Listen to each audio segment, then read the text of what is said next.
funding was a big part of it. The Wingate Foundation has provided us a couple of grants now, and this most recent one was specifically for expanding the studio. So what got us to that point was just reaching capacity at the old space.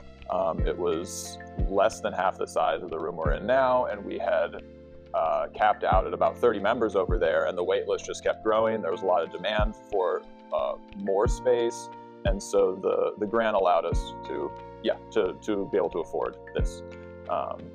So there's just a huge demand in this area for studio space. Yeah, like we haven't. Yeah, I think of pottery as one of the most equipment and material intensive art forms, especially after the pandemic and the supply chain issues that created. Ceramics equipment like kilns and wheels and raw material got really expensive, and so it's a hard thing to just dip your toes into as a hobbyist, because no one's gonna just go spend $30,000 on a kiln and wheel and everything that goes into it on something that they may or may not enjoy. So a place like this really helps people try something out without having to invest a huge amount of money into it. It's not like writing where you just need a laptop and you can go anywhere. Like, you need a large amount of space, a large amount of equipment, and a large amount of material.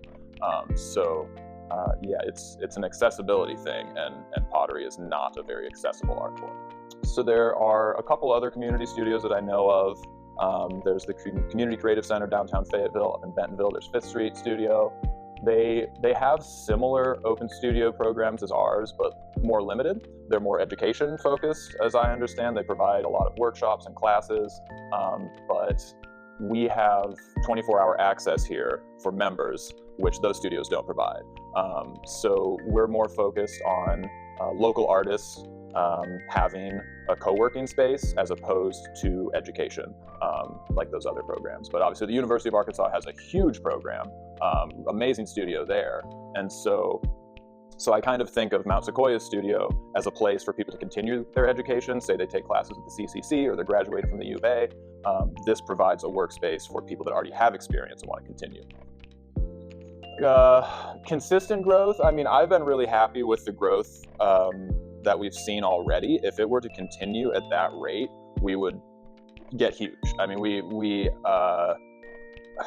will probably need a bigger space at some point if that happens. So yeah, if we continue to grow at this rate, I would like to see this space continue to expand. I would like to maintain the 24-hour access. I see that as a challenge, that you can have a 24-hour studio where the artists are really taking care of the space when there's a limited number of people. But the more that grows, the harder it is to manage everybody kind of working independently. And so I think that will be a challenge going forward. We've got about 40 members right now and growing.